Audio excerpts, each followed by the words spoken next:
وہ بھی اسی طرح کے دعوے کر رہا ہے، جس سے اندازہ ہوتا ہے کہ یہاں پہ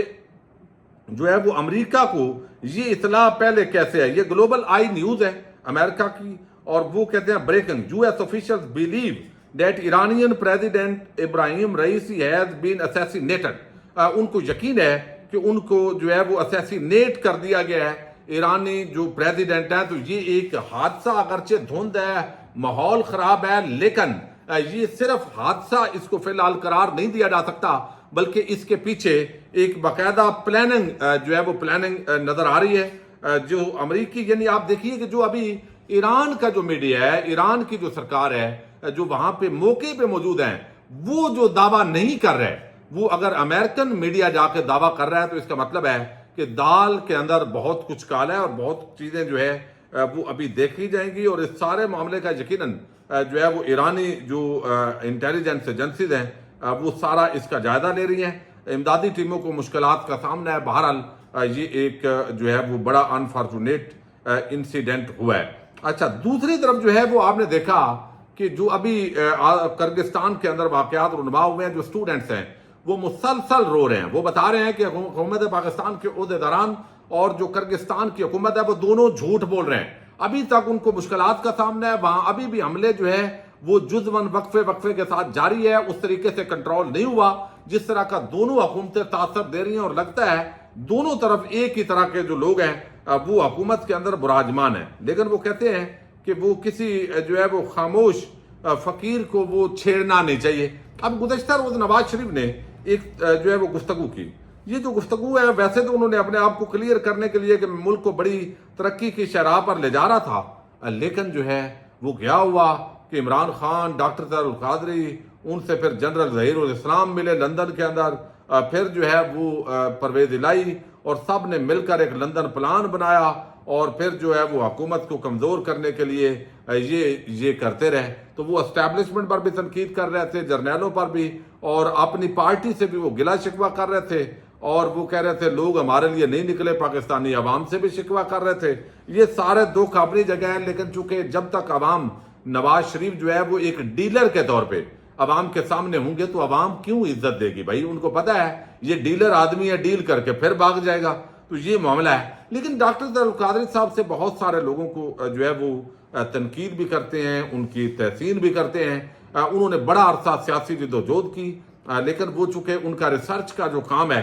وہ دوسری طرف جاری رہتا ہے، فل ٹائم وہ کبھی بھی سیاست کے اندر نہیں رہے، اور 1000 سے زائد کتابوں کے وہ مصنف ہیں، اور مسلسل وہ اسی تگ و دو کے اندر لگے رہتے ہیں۔ لیکن جب انہوں نے سسٹم کو صحیح طریقے سے ایکسپوز کیا، پاکستان کے آئین جمہوریت کے بول بالا کرنے کے لیے انہوں نے اپنا کردار ادا کیا۔ 2014 کے اندر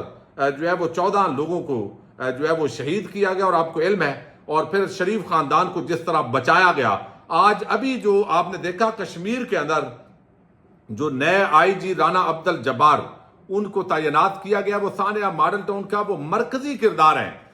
لیکن ان کو اب پہلے IG صاحب کو ہٹایا گیا ہے، شاید وہ اس طرح فیس نہیں کر سکے، اور اب ماڈل ٹاؤن کے اندر بربریت کا ایک بڑا نام جو ہے ان کو لگا دیا گیا ہے، کشمیر کے اندر بھی اپوائنٹ ان کو کر دیا گیا ہے۔ تو اب انہوں نے جو الزام لگایا ہے یہ بنیادی طور پر اس کا رد کیا ہے ڈاکٹر طاہر القادری نے، جو 3 سال پہلے سیاست سے ریٹائرمنٹ لے چکے ہیں، اور اس وقت بھی ان کا یہ کہنا تھا کہ جو طاقتیں اس وقت پاکستان کے اندر انقلاب کے لیے رکاوٹ ہے، تو یقینی طور پر آف دی ریکارڈ جو باتیں ہم تک پہنچی، انہوں نے کہا کہ ان سے پاکستان کی عوام جو ہے ان کا آمنا سامنا ہوگا، اس کے بغیر کوئی انقلاب ملک کے اندر نہیں آ سکتا، اور لازمی ہے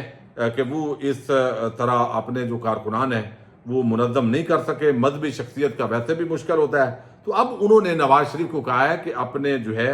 وہ اپنے بات صحیح کریں، جھوٹ مت بولیں۔ وہ کہتے ہیں کہ نواز شریف کے لندن جو پلان کے جھوٹے بیان پر جو ہے وہ 3 سال کے بعد یہ بیان جاری کیا گیا، اور انہوں نے کہا کہ جنرل ظہیر الاسلام سے لندن یا کینیڈا میں کبھی ملاقات نہیں ہوئی، ملاقات کے دعوے جھوٹ، تہمت، الزام تراشی اور دروغ گوئی ہیں، سختی سے مسترد کرتا ہوں۔ تو اب 3 سال کے بعد ڈاکٹر طاہر القادری صاحب نے اس حوالے سے بیان دیا ہے، اور ان کے جو سورسز ہیں انہوں نے بتایا ہے کہ اگر یہ میاں صاحب اسی طریقے سے رہے تو میاں صاحب مجبور کریں گے کہ پھر جو ہے وہ بہت ساری چیزیں ان کی جو ہے وہ مزید سامنے آ سکتی ہیں، لیکن چونکہ مینج ہے پورا سسٹم، تو پہلے ثاقب نثار نے ان کو چیلنج کیا کہ بھائی لائیں، اور یہاں انہوں نے بھی چیلنج کیا کہ بھائی آپ کے پاس کوئی بات ہے تو بتائیں۔ سیاسی رہنما تو لندن کے اندر آپ سے بھی ملاقاتیں ہوتی رہی ہیں، تو اگر ایک ملاقات ہماری آپس کے اندر ہو گئی ہے تو وہ ایک روٹین میٹر کے اندر پلاننگ منصوبہ بندی وہ ہوتی رہتی ہے، لیکن اس کو لندن پلان کا نام دے کر، لندن پلان تو یہ ہے باقاعدہ جو آپ نے کیا ہے میاں صاحب، باقاعدہ ڈیل لے کے اپنے کیسز کس طرح معاف کروانے ہیں، اقتدار کیسے دینا ہے، فارم 47 پر کیا حکومت بنے گی، تحریک عدم اعتماد پہلے پیش کی گئی، تو یہ ساری چیزیں جو ہے وہاں ڈسکس ہوئی ہے۔ اب دوسری طرف جو ہے وہ ضمنی انتخابات کے اندر جو ہے وہ بہت بڑے لیول پہ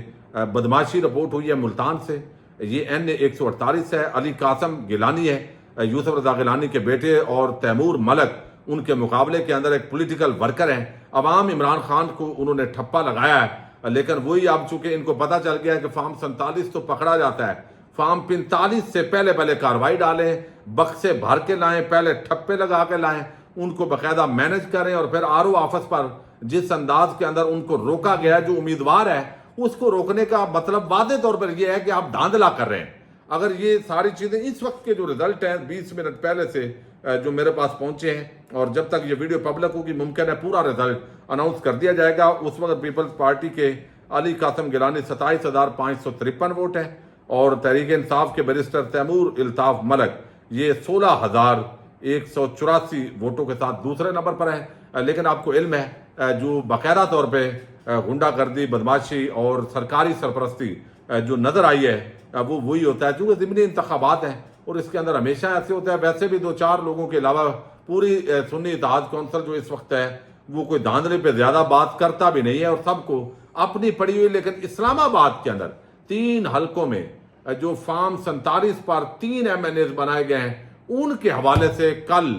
بڑی خوشخبری اسلام آباد ہائی کورٹ سے آ سکتی ہے، چونکہ فارم 45 مانگے گئے تھے، اب وہ پیش کیے گئے ہیں، نہیں کرتے صبح کا دن اس حوالے سے بہت ہی اہمیت کا عمل ہے۔ تو فارم 47 والوں نے اب فارم 45 کے اندر جو ہے وہ کاروائی جو ہے وہ ڈال کے ایک نیا گیم پلان جو ہے اس کا رواج ڈالا ہے، اور بہرحال اس پر کافی احتجاج بھی ہو رہا ہے تحریک انصاف کی طرف سے، مقامی اس امیدوار کی طرف سے بھی،